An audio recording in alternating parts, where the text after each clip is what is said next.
35 বছর পর ডাকসু নির্বাচন, এই নির্বাচন খুবই চমৎকারভাবে অনুষ্ঠিত হয়ে তার ফলাফল ঘোষণার পরে আপনি আপনাদের সামনে দাঁড়ানোর সুযোগ দিয়েছেন।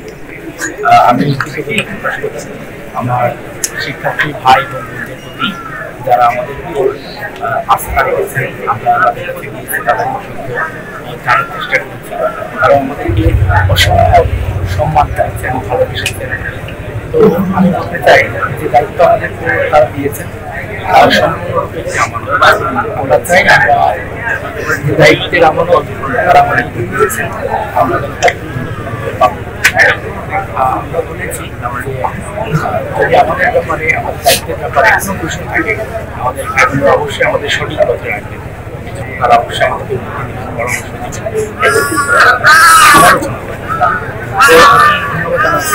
কমিশন থেকে শুরু করে তারা যে একটি ভালো সাংবাদিক সবাইকে এবং আমি বলতে চাই নির্বাচনে যারা হয়তো বেশিরভাগ বিজয়ী হয়ে আসেনি, আমি মনে করি কে পরাজিত হয়নি, সকলেই বিজয়ী।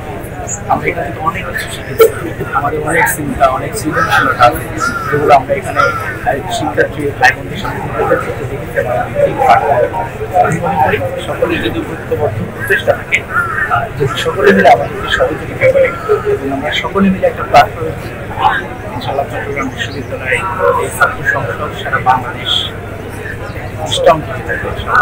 কোনো একটি সূত্রকে ধরে অথবা অ্যালিগেশনকে ধরে সেটার তথ্য প্রমাণ সহ কিছু প্রয়োজন হয়। শুধুমাত্র হাইপোথেটিক্যাল কোনো বিষয়কে এভাবে অভিযোগ না দিয়ে আমি অনুরোধ করবো, আপনাদের যদি কোনো অভিযোগ থাকে সেটা আপনারা ফৌজদারি আইন হিসেবে সেটাকে আপনারা অভিযোগ দিবেন এবং সেটার বিষয়ে ব্যবস্থা নেবেন।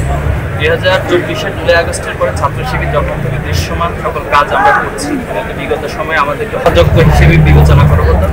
প্রত্যেকটা ক্যাম্পাসে, শুধুমাত্র এই চট্টগ্রাম বিশ্ববিদ্যালয়ের ক্যাম্পাসে আমাদের 5 জন ভাইকে শহীদ করা হয়েছে গত বছর। তার আগে করা হয়েছে 5 জন, 10 জন ভাইকে জীবন দিতে হয়েছে। সারা দেশে আমাদের 234 জন ভাইকে জীবন দিতে হয়েছে। তো সবকিছু মিলে 2024-এর জুলাই আগস্টের পর আমাদের কার্যক্রমগুলো আপনারা দেখছেন, সাধারণ শিক্ষার্থীরা দেখছে, সবাই দেখছে। এবং কোনো বিশ্ববিদ্যালয়ে আমাদের দ্বারা কোনো সংঘাত সংঘর্ষ হয়েছে এটি ন্যূনতম আপনি প্রমাণ দিতে পারবেন না, সেটা আমি দায়িত্ব নিয়ে বলছি। পাশাপাশি শিক্ষার্থীরা আমাদের উপর আস্থা রাখছে যে ছাত্র শিবিরের যে প্যানেল অথবা আমাদের যে নেতৃত্ব, এর মধ্যে দিয়ে তারা নিরাপদ বোধ করে এবং এর মধ্যে একটি নিরাপদ ক্যাম্পাস, এবং সেভাবে আমরা কাজ করে যাচ্ছি, সামনে কাজ করে যাচ্ছি।